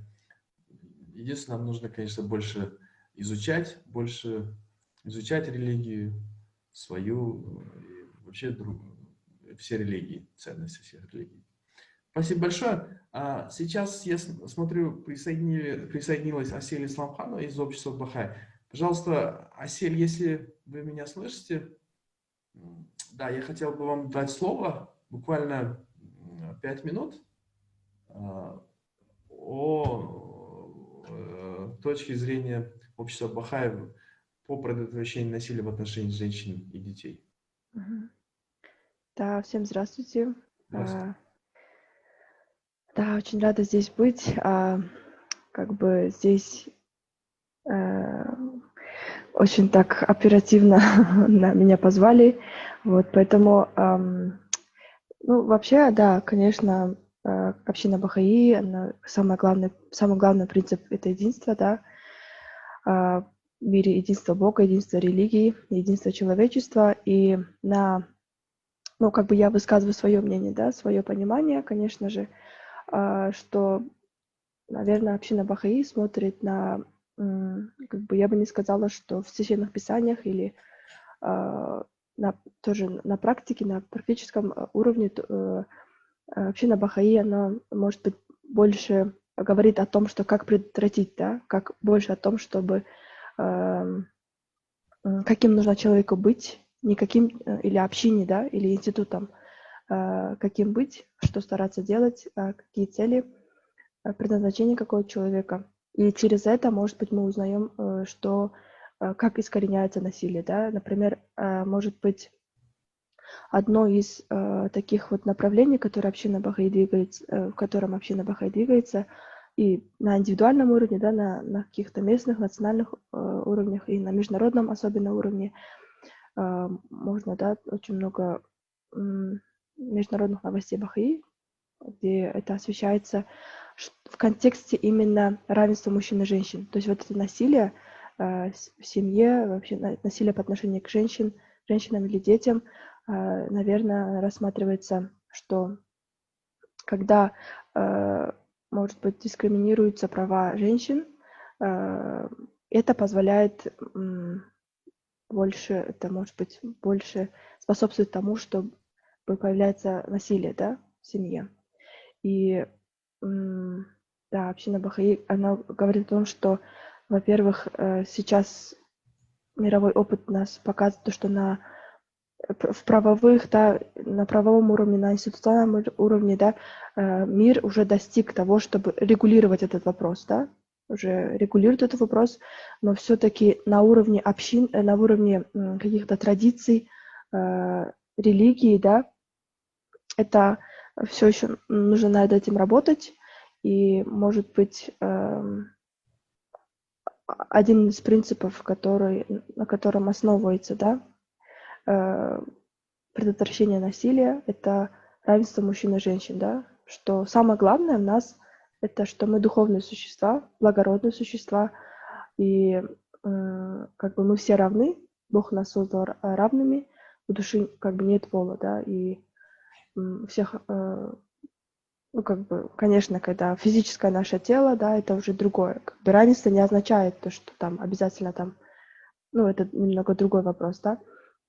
А что я хочу сказать, что если мы посмотрим с этой концепции, что благородство души, что каждая душа обладает духовными качествами, да, какие-то негативные стороны, да, там насилие, там агрессия, да, это отсутствие, да, этих хороших, но все имеют право на как бы прощение Бога, да, все имеют право,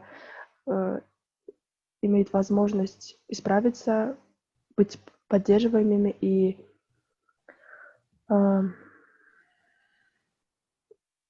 ну, как сказать, что в душе нет пола, и женщина имеет такие же права, и поэтому к ней может быть, ну, как бы через такое понимание, может быть, тоже насилие может предотвратиться. Ну, мы можем предотвратить. И еще второе, что на уровне дискурсов община Бахаи, международная община Бахаи, она старается как бы развивать такой дискурс о том, что это не должно оставаться безнаказанным, да, это должно регулироваться. Вот. Да, спасибо большое, Асель, за ваше мнение, и за ваше выступление и за высказывание точки зрения вашего общества. Вот до выступления Асель наш спикер Хатем Календер обозначил, что в исламе дано очень много прав женщинам, столько прав, которые еще не давались женщине до. Но несмотря на это, несмотря на то, что эти вещи сказаны в Коране, в Священном Писании, в хадисах, изречениях пророка, все равно в обществе сильно бытует мнение, что все равно верующая именно в исламе женщина, она ущемлена, она является объектом каких-то объектом насилия, там, физического, социального, эмоционального, психологического.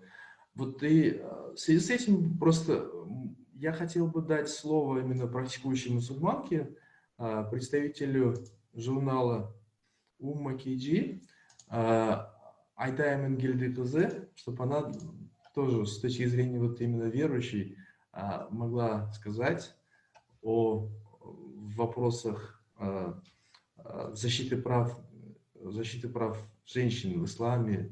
Да? Пожалуйста, вам слово, Айдай. Рахмат, кутмандуу күнүңүздөр менен. Мен Умма Ислам журналында журналист болуп иштейм. Бүгүнкү иш-чараны уюштуруп жаткандарга биринчиден терең ыраазычылыгымды билдиргим келет. Биздин Кыргызстандагы деги эле дүйнө жүзүндөгү эң негизги, эң актуалдуу темалардын бири.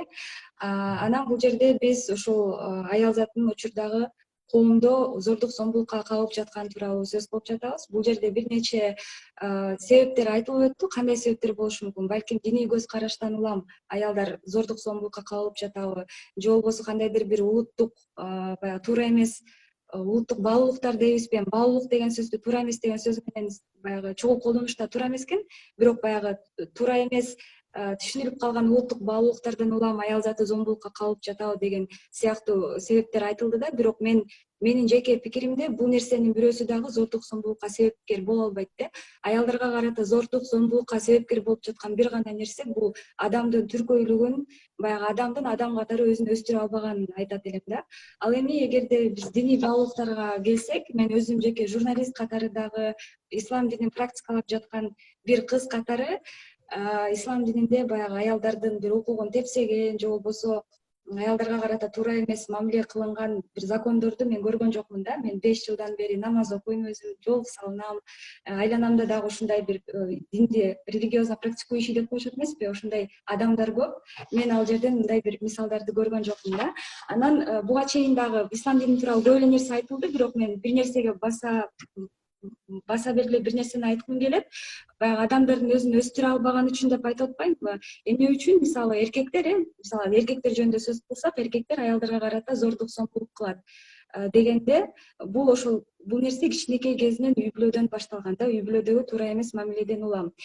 Көпчүлүгү билсе керек, мисалы психологиялык муктаждыктардын пирамидасын түзгөн Маслоу пирамидасы деген бар да. Мына ошол жакта психологиялык муктаждыктарга биринчи тепкичте физиология, экинчи тепкичте коопсуздук, үчүнчү тепкичте болсо баягы өзүн маанилүү сезүү деген бир психологиялык муктаждыктар бар да.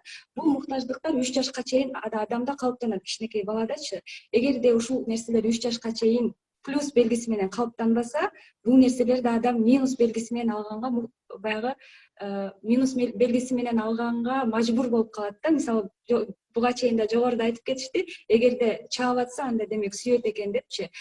Эмнеге? Бул деле бир жагынан туура деп айтсак болот да. Себеби дегенде бул бала сүйүүнү кучактоо аркылуу, жакшы сөз аркылуу, баягы өөп, кучактап, ушундай бир жакшы эмоциялар менен ала албагандыктан, бул бала ошол сүйүүнү бир минус белгиси менен алганда, кийин деле ушундай модель поведения деп коебуз го, ушундай модель поведения улана берет да. Ал ошол өзүнүн эмоциясын минус белгиси менен чыгарып алганды үйрөнүшөт да. Көпчүлүк адамдар бүгүнкү күндө адамдын баягы возрасты, психологиялык возрасты болушу мүмкүн, анда физиологиялык жаш курагы болушу мүмкүн да. Көпчүлүгү физиологиялык жактан 25 жашка чыгабы, 30 жашка чыгабы, канчалык жаш курагы өйдө болбосун, бирок психологиялык возрасты 3 жашта калып калган адамдар болот да. Ушундай психологиялык өзүнүн потребностин жаба албай калганчы, ошол адамдар мына өзүн өстүрө албагандыгы үчүн, кийин ошол тилекке каршы үй бүлөсүн жакшы тарбия алган жок, кийин деле өзүн өстүрө албагандыгы үчүн өзүнүн жашоосунда ар кандай психологиялык диссонанстар болот. Ошондуктан ал өзүнүн эмоциясын туура чыгара албайт, сүйүүсүн ошондой жолдор менен берет, же болбосо аялын иштетпегендер, баягы аялына кол көтөрүү аркылуу өзүн мындай бир эркек сезген адамдар мына ушундан улам чыгат да.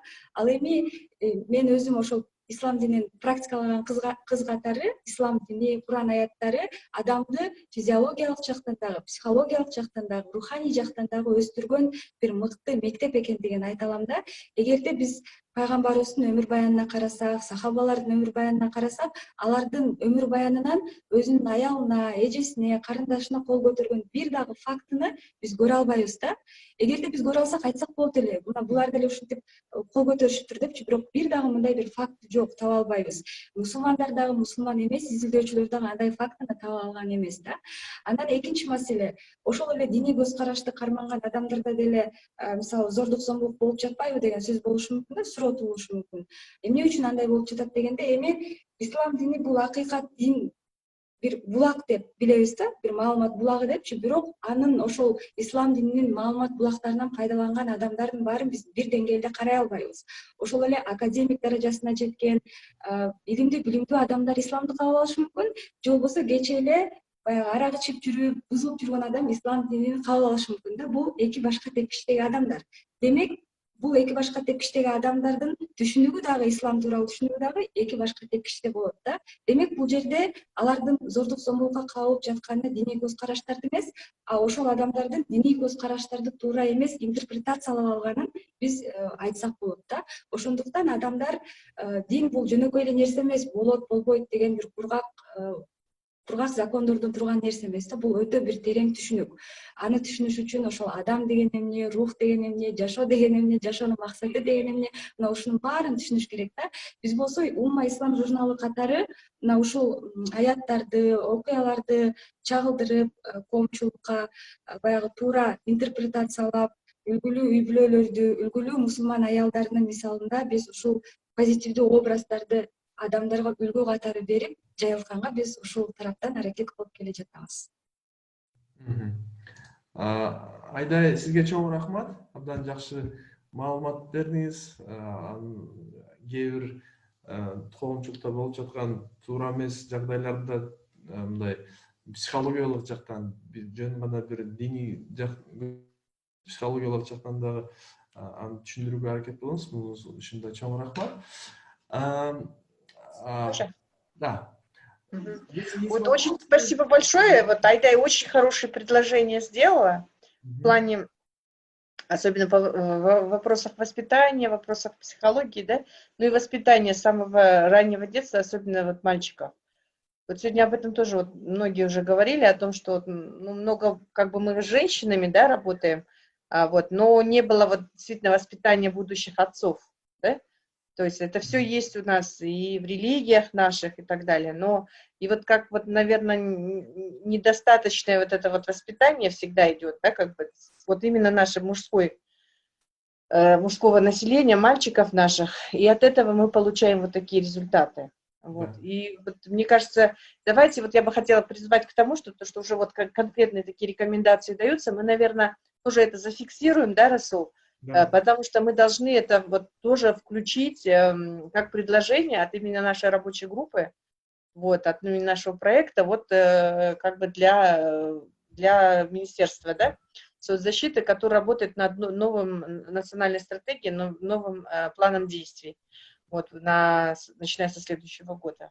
Вот, и я бы хотела тоже вот попросить сегодняшних выступающих, особенно представителей вот, конфессии, если бы вы могли тоже, вот, может быть, как-то в письменном даже, может быть, виде, да, прислать нам, вот мы зафиксируем сегодня, конечно, может быть, еще какие-то у вас рекомендации конкретные, которые, вот как сегодня Джунут сказал, мы могли бы это включить.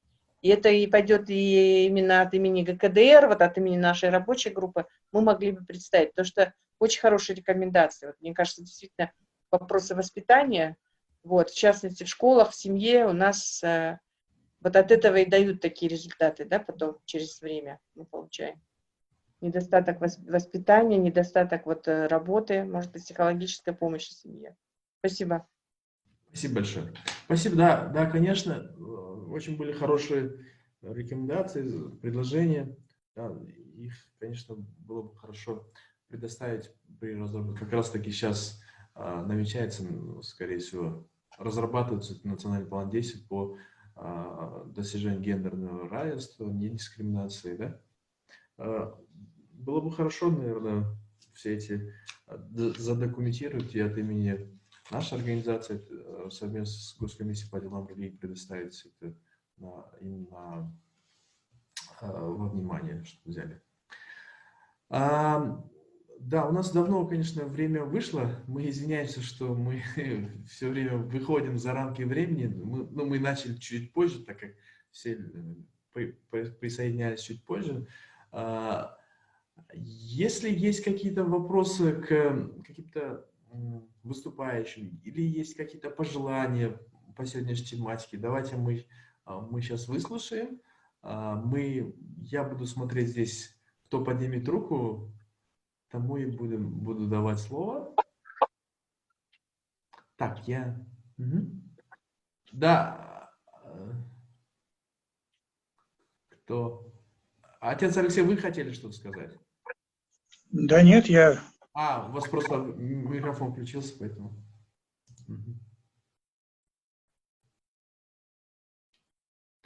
Хорошо. Тогда, если позволите, если нет вопросов, каких-то замечаний, то я, наверное, буду подытожить сегодняшнюю нашу встречу. Если есть желающие, пожалуйста, выступить и сказать последнее слово. Шакират, у вас. Может быть, я вот, спасибо, во-первых, хотела поблагодарить всех, потому что вот за активное, во-первых, участие, потому что сегодня практически все, вот, ну, у нас была возможность, чтобы все выступили, и спасибо, что вы воспользовались этой возможностью, во-первых. Во-вторых, вот очень хорошие были предложения, я уже об этом сказала, мы это фиксируем. Вот, и, как вы знаете, вот Расул делает отчет по каждому вебинару с конкретными, фиксацией предложений и так далее, да, резюмированием сегодня вот каждой дискуссии. И вот мне кажется, действительно, вот мы и во время рабочей группы, и сегодня вот эту тему, очень важную тему в стране, потому что это просто, на самом деле, действительно горящая тема. Каждый день какие-то, вот мы как сводки, да, получаем постоянно, что там что-то произошло, там что-то, какое-то насилие. И каждый раз какие-то ужасающие факты приводятся, ну и вот эти вот видео там мы получаем и так далее. И поэтому, на самом деле, действительно, вот эта национальная стратегия, вот самый большой минус, который вот той стратегии, которая в этом году заканчивается, это то, что действительно не было вообще предусмотрено участие религиозных организаций, религиозных лидеров, да, сообщества религиозного вот в решении этой проблемы. Потому что на самом деле семейное насилие, домашнее насилие, оно зиждется на том, что вот действительно это проблема в семье. Во многом это и психологические, во многом это и вопросы воспитания и так далее. И как не религиозному сообществу, да, как раз-таки вот с учетом влияния, которое имеют религиозные сообщества, вот как раз участвует в решении этой проблемы, в профилактике этой проблемы. И поэтому, мне кажется, вот действительно вчера, когда мы вот, обсуждали этот вопрос, ну, в смысле, вот рабочей группой, это уже при правительстве, да, по разработке уже новой стратегии, нового плана действий по достижению гендерного равенства, оно как называется по гендерному равенству, но тематика была фактически, вот вчера мы обсуждали, это было насилие, домашнее насилие в отношении женщин и детей в частности, да. У нас, кстати, насилие не только в отношении детей, но и старшего поколения выявилось, да. В отношении стариков вот, насилие у нас существует. Это опять-таки вопросы как бы... И людей с инвалидностью. Вопросы, да, воспитания и семьи. И вот здесь, вот, мне кажется, я просто бы как бы вот призвала, вот тем более, что у нас достаточно хорошая такая вот рабочая группа, очень активная, мы бы могли вот с вами действительно встать у таких истоков, дать конкретные рекомендации вот для новой стратегии. Она будет на следующие там 5 или 10 лет, по-моему, идет. То есть это уже достаточно большой срок, за который можно действительно какие-то изменения сделать. И, во-первых, заложить, а во-вторых, сделать. И поэтому я бы хотела вот попросить, может быть, мы даже сейчас проанализируем вот ваши рекомендации, может быть, мы попросим вот эту рабочую группу, потому что эта работа будет осуществляться на протяжении, ну, вот нескольких следующих месяцев, да, вот, вот рабочая группа, которая будет формулировать новую стратегию, новый план действий. И мы хотели бы, чтобы мы могли дать вот такие рекомендации, может быть, если не войти в эту рабочую группу, то дать конкретные предложения. Вот, и участвовать, может быть, в обсуждениях вот в будущем, да, вот поэтому, может быть, если кому-то это будет интересно, вот, потому что мы как организация от имени, значит, проекта участвуем, но мы могли бы также и предложить, может быть, нашим членам рабочей группы, вот, кто бы захотел участвовать в обсуждениях вот, уже с участием правительственных структур, с участием там гражданского сектора, да, по большому счету, а мы тоже являемся частью гражданского сектора, поэтому я бы предложила, вот если есть такой интерес, мы бы участвовали, вы могли бы тоже участвовать. Если не хотите напрямую, то, в принципе, мы могли бы вот так, как в рамках нашего проекта, в рамках вот этих обсуждений сделать предложение. И теперь вот конкретно, что бы я хотела сказать, вот, наверное, вот по ходу вот сегодняшнего и прошлого обсуждения рабочей группе я попрошу вот Расула, да, и Пири, сформулировать наше предложение в виде, может быть, такого, как это сказать, резюме сегодняшнего вебинара, да, чтобы мы могли потом выслать вам на, может быть, дополнение, предложение, на утверждение, так сказать, и мы это вот прям официальным образом представим в рабочей группе и, соответственно, Министерству соцтруда. Вот, потому что мы хотели сделать, мы работаем над подготовкой таких, мы называем полиси-брифов, то есть это политических рекомендаций для Минсоцтруда по результатам вот этого исследования, которое было представлено сегодня Чинарой Биалеевой. Но, наверное, мы туда еще и включим вот рекомендации, которые вот мы сегодня обсуждали, может быть, вы еще добавите что-то, и дадим это прям таким официальным документом. Вот, и я бы попросила вот Джунус в ГКДР, да, чтобы мы могли вот через вас, через ГКДР представить эти рекомендации, да, чтобы это уже было так на официальном уровне, так как мы делали в прошлых проектах по вот конструктивной диалоги по религии и демократии. Потому что некоторые из наших предложений как раз-таки были приняты через такой механизм, да? Расул, как вы считаете? Да, хорошо. Ага. Джунус, вот можно будет, да, так сделать, чтобы мы могли вот официально представить эти рекомендации? Да, конечно. Угу. Спасибо большое. Вот, ну, еще раз хотела поблагодарить и, конечно, поблагодарить Джунуса, поблагодарить всех представителей, которые сегодня высказались, и Расула, конечно, за отличную модерацию. Спасибо. Спасибо большое. Спасибо. Спасибо большое всем. Еще раз спасибо, Шакират. Спасибо всем за участие. Спасибо, что все оставались с нами до конца и активно принимали участие и делились своим мнением.